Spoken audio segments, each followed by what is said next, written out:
എല്ലാവർക്കും സ്വാഗതം. അപ്പോൾ ഇന്ന് നമുക്ക് ഒരു ബ്രേക്ക്ഫാസ്റ്റിൻ്റെ മെനു ചെയ്യാം. പൂരിയും സ്റ്റൂവും, പൊട്ടറ്റോ സ്റ്റൂവാണ്. അപ്പോൾ ഇത് ഡിന്നറായിട്ടും സെർവ് ചെയ്യാം, ബ്രേക്ക്ഫാസ്റ്റായിട്ടും സെർവ് ചെയ്യാം. അപ്പം ഞാൻ ഉണ്ടാക്കുന്ന ഒരു റെസിപ്പിയാണ് ഞാനിവിടെ ഷെയർ ചെയ്യുന്നത്. ഞാൻ കുരുമുളകൊക്കെ ചേർത്തിട്ടാണ് പൊട്ടറ്റോ സ്റ്റൂ ഉണ്ടാക്കുന്നത്. കുരുമുളക് ചേർക്കാതെ ഉണ്ടാക്കാം. കുരുമുളക് ചേർക്കുമ്പോൾ നല്ല ആ വെള്ള കളർ അതങ്ങ് മാറിപ്പോവും. അപ്പോൾ വേണമെങ്കിൽ ചേർത്താൽ മതി. ഇത്രയും സാധനങ്ങളാണ് എടുത്തിരിക്കുന്നത്. ഒരു 2 പൊട്ടറ്റോ, ഒരു ചെറിയ സവാള, ഉപ്പ്, പച്ചമുളക്, ഇഞ്ചി, കുരുമുളക് പൊടി, പിന്നെ 1 കപ്പ് തേങ്ങ എടുത്തിട്ടുണ്ട്. 1 കപ്പ് തേങ്ങയിൽ നിന്ന് എടുക്കുന്ന പാല്, 2 പാലും 1 പാലും എടുത്ത് വയ്ക്കും കുറച്ച് കഴിയുമ്പോൾ. അപ്പോൾ അത് ഞാൻ എടുക്കുന്ന വീഡിയോ എടുത്തിട്ടില്ല. അപ്പോൾ ഒരു 1/2 കപ്പ് വെള്ളം ഒഴിച്ചിട്ട് അതൊന്ന് പിഴിഞ്ഞെടുക്കുകയാണ് ചെയ്യുന്നത്. പിന്നെ മിക്സിയിലിട്ട് അരച്ചിട്ട് 1 കപ്പ് വെള്ളം ഒഴിച്ച് അരച്ചിട്ട് 2 പാലും എടുത്ത് വയ്ക്കും.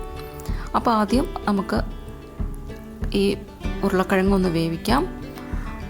അല്പം വെള്ളം ഒഴിച്ച് വേവിച്ചാൽ മതി. മുങ്ങാൻ പാകത്തിനുള്ള വെള്ളം ഒഴിച്ചിട്ട് ഉപ്പും കൂടി ഇട്ടിട്ട് 1 വിസിൽ, മീഡിയം ഫ്ലെയിമിൽ 1 വിസിൽ വരുമ്പോഴേക്കും അത് നന്നായിട്ടൊന്ന് വേവും. ഒരുപാടങ്ങ് വെന്തുടയണ്ട, കാരണം നമുക്ക് തേങ്ങാപ്പാലിലൊക്കെ ഇട്ട് ഒന്നുകൂടെ ഒന്ന് വേവിച്ചെടുക്കാനുള്ളതാണ്.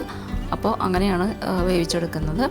ഇപ്പോൾ വേണമെങ്കിൽ ഉള്ളിയും പച്ചമുളകും ഒക്കെ വേണമെങ്കിൽ ഇതിലിട്ട് തന്നെ വേവിക്കാം, അങ്ങനെയും ചെയ്യാം. പക്ഷേ ഞാനിപ്പോൾ ഉള്ളി വഴറ്റിയാണ് ഇടുന്നത്. അപ്പോൾ 2 രീതിയിലും ചെയ്യാം. എങ്ങനെയാണ് ഇഷ്ടം എന്ന് വെച്ചാൽ അങ്ങനെ ചെയ്യാം. അപ്പോൾ ഞാൻ ചെയ്യുന്നൊരു റെസിപ്പി ഞാനിവിടെ ഇട്ടിരിക്കുന്നത്.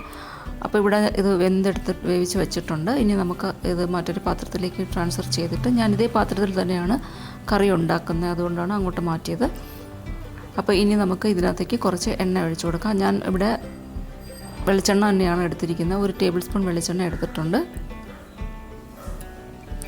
അപ്പോൾ ഇനി നമുക്ക് ഇതിനകത്തേക്ക് സവാള അരിഞ്ഞതും ഇഞ്ചിയും പച്ചമുളകും ഒക്കെ ഇട്ടൊന്ന് വഴറ്റി കൊടുക്കാം. അപ്പം ഞാൻ നേരത്തെ പറഞ്ഞു, ഇത് വേണമെങ്കിൽ ഇതൊന്നും വഴറ്റാതെ തന്നെ ഉരുളക്കിഴങ്ങിലിട്ട് വേവിക്കാം, അങ്ങനെയും ചെയ്യാം. പക്ഷേ ഇതിപ്പോൾ ഞാൻ വഴറ്റിയാണ് ചെയ്യുന്നത്. അപ്പോൾ ഇതിപ്പോൾ ഇട്ട് കൊടുത്തിട്ടുണ്ട്. പച്ചമുളകിൻ്റെ എരിവൊക്കെ താല്പര്യം അനുസരിച്ച് കൂട്ടും കുറയ്ക്കുകയൊക്കെ ചെയ്യാം. ഉപ്പും കൂടി ഇട്ടിട്ട് ഒന്ന് ക്രിസ്പി ആവുന്നവർ വരെ ഒന്നും വഴറ്റണ്ട, ചെറുതായിട്ടൊന്ന് കളറ് മാറുന്നവരെ വഴറ്റിയാൽ മതി. അതിനുശേഷം നമുക്ക് ഇതിനകത്തേക്ക് കുരുമുളക് പൊടി, ക്രഷ് ചെയ്ത കുരുമുളകാണ് ചേർത്തിരിക്കുന്നത്. കുരുമുളകിൻ്റെ ടേസ്റ്റ് ഇഷ്ടമാണെങ്കിൽ മാത്രം ചേർത്താൽ മതി, ഇല്ലെങ്കിൽ ചേർക്കണ്ട.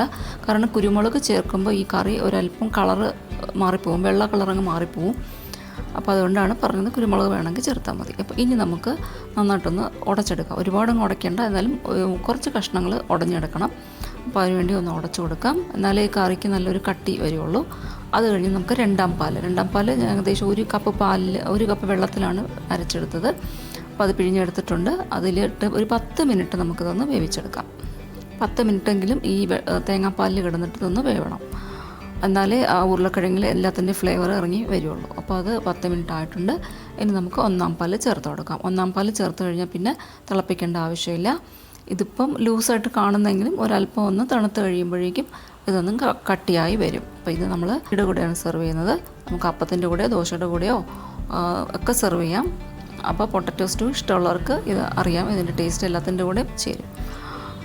ഇടിയപ്പത്തിൻ്റെ കൂടെയും കഴിക്കാം, ചപ്പാത്തിയുടെ കൂടെയും കഴിക്കാം. അപ്പോൾ ഞാൻ ഒരു അല്പം കൂടെ ഒരു കുരുമുളകിൻ്റെ പൗഡറും കൂടെ ചേർത്ത് കൊടുത്തിട്ടുണ്ട്. കുരുമുളകിൻ്റെ ഫ്ലേവർ എനിക്കിതിൽ ഇഷ്ടമായതുകൊണ്ടാണ് ചേർത്ത് കൊടുക്കുന്നത്. ഓപ്ഷണലാണ്, വേണമെങ്കിൽ ചേർത്താൽ മതി. അപ്പോൾ ഇനി കുറച്ച് കറിവേപ്പിലയും വെളിച്ചെണ്ണയും കൂടി ഒഴിച്ചിട്ട് നമുക്കിതൊന്ന് അടച്ചു വെക്കാം. ഇനി നമുക്ക് പൂരി ഉണ്ടാക്കാൻ തുടങ്ങാം. അപ്പോഴേക്കും ഇത് നല്ല കട്ടിയാവും. പൂരി റെഡിയായി വരുമ്പോഴേക്കും ഇത് നല്ല കട്ടിയാവും. പൂരിക്ക് ഞാനിവിടെ മാവ് കുഴച്ച് വെച്ചിട്ടുണ്ട്. 1 കപ്പ് മാവാണ് ഞാൻ പൂരിക്ക് എടുത്തിരിക്കുന്നത്. അതിലേക്ക് ഞാൻ ഒരല്പം തിളച്ച എണ്ണ, നല്ല തിളച്ച എണ്ണയാണിത്. ഏകദേശം 1/2 ടേബിൾ സ്പൂൺ എണ്ണ എടുത്ത് ഒഴിച്ചു കൊടുത്തിട്ടുണ്ട്.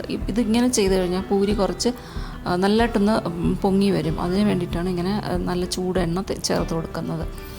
അപ്പം ഞാൻ ഉണ്ടാക്കുമ്പോൾ ഇങ്ങനെയാണ് ചെയ്യാറുള്ളത്, വേണമെങ്കിൽ ചെയ്താൽ മതി. അപ്പോൾ ഇനി അതിനകത്തേക്ക് കുറച്ച് പഞ്ചസാര ചേർത്ത് കൊടുക്കാം. പഞ്ചസാര ചേർത്ത് കഴിഞ്ഞാൽ ഒരു ബ്രൗൺ ഷെയ്ഡ് പൂരിക്ക് കിട്ടും. പിന്നെ ഉപ്പ് ചേർത്ത് കൊടുക്കാം. പിന്നെ ഒരു ക്രിസ്പിനെസ് കിട്ടാൻ വേണ്ടിയിട്ട് ഒരല്പം ഉപ്പുമാവിൻ്റെ റവ ചേർത്ത് കൊടുക്കാം. സൂചി റവ ഉണ്ടല്ലോ, അത് 1 ടീസ്പൂണൊക്കെ ചേർത്ത് കൊടുക്കാം. അപ്പോൾ ഒരു ആ സോഫ്റ്റ്നെസ് മാറിയിട്ട് ഒരു ക്രിസ്പി, നമുക്ക് ഒരു തരിതരിപ്പ് പൂരിക്ക് കിട്ടും. അപ്പോൾ ഇതിനകത്ത് ഞാനിപ്പോൾ 1/2 കപ്പ് വെള്ളം എടുത്തിട്ടുണ്ട്. അത് അല്പമായിട്ട് ചേർത്ത് നമുക്ക് കുഴച്ചെടുക്കാം. എല്ലാ വെള്ളവും കൂടെ ഒരുമിച്ച് ചേർക്കേണ്ട. 1/2 കപ്പ് വേണ്ടി വന്നിട്ടില്ല, ഏകദേശം ഒരല്പം ബാക്കിയുണ്ട്.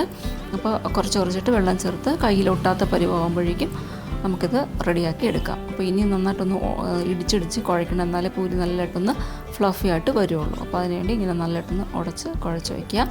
അത് ഏകദേശം ഒരു 15 മിനിറ്റ് റെസ്റ്റ് ചെയ്തതിന് ശേഷം നമുക്കിത് പൂരി പരത്തിയിട്ട്, ഞാനിങ്ങനെയാണ് ചെയ്യുന്നത്, ഇങ്ങനെ ഒന്ന് കട്ട് ചെയ്തെടുക്കാറുണ്ട്. പൂരിയുടെ വലുപ്പം അപ്പോൾ ചെറുതായിരിക്കും. അപ്പോൾ എണ്ണ ചൂടായിട്ടുണ്ട്. ഇനി ഈ എണ്ണയിലേക്ക് നമുക്ക് പൂരിയിട്ട് ഒന്ന് ഉണ്ടാക്കിയെടുക്കാം. അപ്പോൾ നല്ല പൊങ്ങി വരുന്ന പൂരി നമുക്ക് കിട്ടും. അത് മാത്രമല്ല നല്ലൊരു ബ്രൗൺ ഷെയ്ഡും പൂരിക്ക് കിട്ടും. പഞ്ചസാരയൊക്കെ ചേർക്കുന്നതാണ്, മധുരമൊന്നും കാണില്ല, എന്നാലും ഒരു ബ്രൗൺ ഷെയ്ഡ് നമുക്ക് കിട്ടും. അപ്പോൾ അങ്ങനെ ഒന്ന് ചെയ്ത് വെക്കുക. അപ്പോൾ നമ്മുടെ പൂരിയും റെഡി ആയിട്ടുണ്ട്. അപ്പോൾ ഇത് ബ്രേക്ക്ഫാസ്റ്റായിട്ടോ ഡിന്നറായിട്ടോ ഒക്കെ നമുക്ക് സെർവ് ചെയ്യാം, പൂരിയും പൊട്ടറ്റോ സ്റ്റൂവും. അപ്പോൾ ഇനിയും ഇതുപോലത്തെ ബ്രേക്ക്ഫാസ്റ്റ് അല്ലെങ്കിൽ ഡിന്നർ മെനു ഒക്കെ ഞാൻ ഇനിയും പോസ്റ്റ് ചെയ്യും. അപ്പോൾ എല്ലാവരും സപ്പോർട്ട് ചെയ്യുക. ചാനൽ സബ്സ്ക്രൈബ് ചെയ്തിട്ടില്ലെങ്കിൽ ഒന്ന് സബ്സ്ക്രൈബ് ചെയ്യുക, ബെല്ലൈക്കൺ പ്രസ് ചെയ്യാൻ മറക്കരുത്.